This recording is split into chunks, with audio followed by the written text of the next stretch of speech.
Boy, saan pwedeng kontakin ni Desiree si Kulot?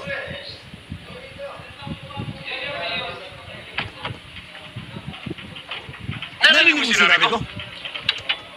Saan pwedeng kontakin ni Desiree si Kulot?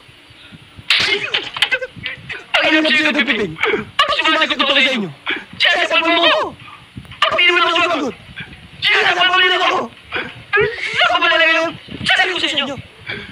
Ano ba yan? Ang tanong ko, ang sagutin mo! Sabi ko na. Sabi ko na sa sementeryo. Alam ko na ho, Duduping. Magaling. Oo, ngayon. Alam mo na gagawin mo, ha? Oo. Halika na, sis. Sige ka. Sige po. Good luck, Desiree. Bye-bye.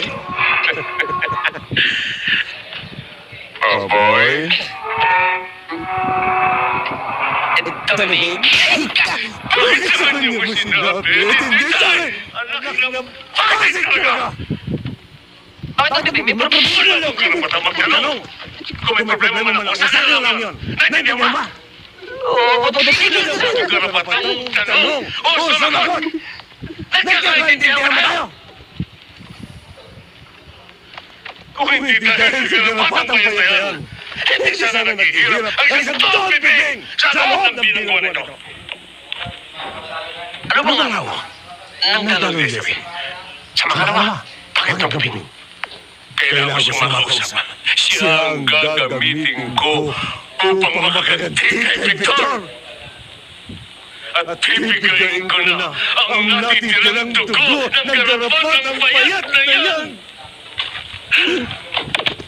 Eto, Duduping. Paano mo naman siya uubusan ng dugo? Ako lang ang